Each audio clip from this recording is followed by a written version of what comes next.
Hello mga ka-legit Daver Cuts! Tape Incorporated, may bagong balak dito po sa segment nitong si Yorme. Anong nangyari? Parang tila baga ito ay mukhang hindi na po talaga gumagana. At dahil diyan, ito po ay tinapat nila sa isa sa pinaka talagang inaabangan ng maraming mga netizen. Ano nga ba ang salpuhang ito? GMA. Bakit nga ba naglulok siya? Ang lahat na yan. But before that, if you haven't subscribed yet to my YouTube channel, please don't forget to like, share, and subscribe.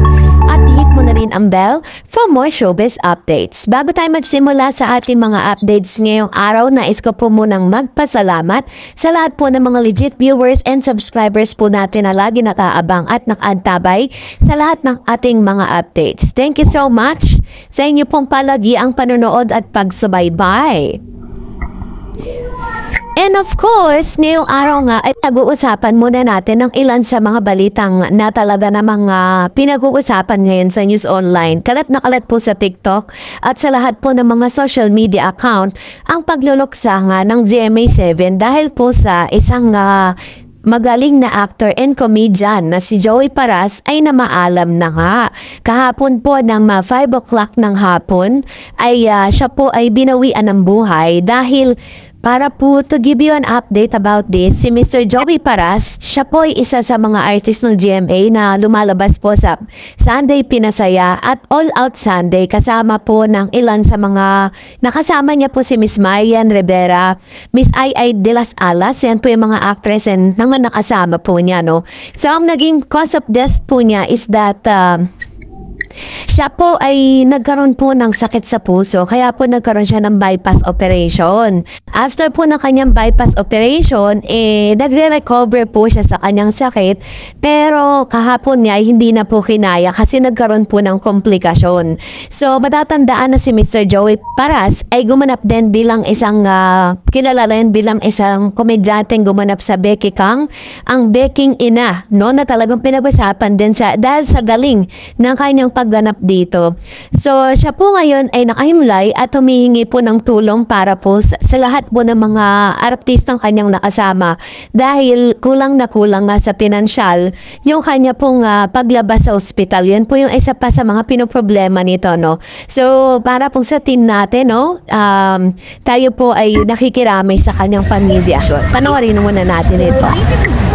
Di ba ang teacher? Yeah, Mrs. Choi, happy birthday, congratulations for Merry Christmas, happy birthday. Yan ay ilan lamang sa mga videos na ni Miss May Mendoza. Good news naman tong balis natin mag-switch, niya ba?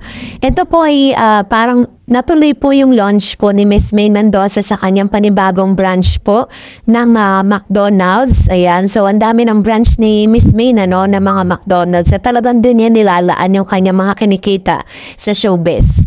And eto na nga, no, kasi may pinag-uusapan po ito sa news kasi napansin po ng ilan na tila baga nagbago, parang nire-reinvent or iniiba po nila yung Gisagedli ngayon. Kasi dati po, ang Gisagedli hindi po talaga yan pang una. Umaga parang parang humahakot sila ng views eh. Siyempre nga naman, 'di ba? Kapag inuna po nila, ito pong Gisagedli, ang akala nila magsistay na yung mga yung mga viewers nila. Iniba nila sa pagbubukas pa lang po ng E8 nito pong generic Bulaga. Ito agad yung ating naabutan. So ito pong Gisagedli ay pinakamataas na concurrent views po nila is 839.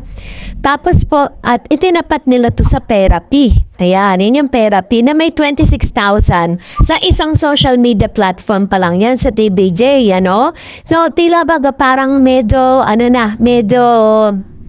nagbabago-bago na sila ng schedule na akala po nila magiging epektibo ito doon po sa kanilang paghahakot ng views sa online. Kasi nga naman pagpasok po ng It's Showtime, balik-bakbakan na naman po ang E8 at ang It's Showtime. Kumbaga parang nawala na naman po sa sa limelight. Ito pong generic Bulaga. Kaya po talagang ang ginagawa nila ngayon parang nagpapalit-palit sila ng mga segment. Yung nakagawian natin na panghuli ang Gisagedli, ngayon mas inuna po nila. Kasi ang akala nila magiging effective yun laban po sa mga noontime show na kanilang kalaban. Pero still the same, ganun pa rin po yung resulta. Wala pa rin talagang nanonood sa online. Hindi lang natin alam sa Free TV. At dahil dyan, narito naman ang ilan sa mga komentong napili po natin mula sa ating mga legit viewers and subscribers. Unahin po natin ang komento mula kay Mr. Angelo Acosta. Sabi niya, balita ko ang It's Showtime, 11:30 na rin mag-uumpisa. Tulad ng E80, maganda yan kasi kaya nakakalamang ang It's Showtime. Sa viewers kasi maaga silang na-ere ngayon. Tignan natin kung sabay sila ng E80, baka puin sila, baka yung viewers nila ay pababa, hindi pataas. E80 lang meron yan. True.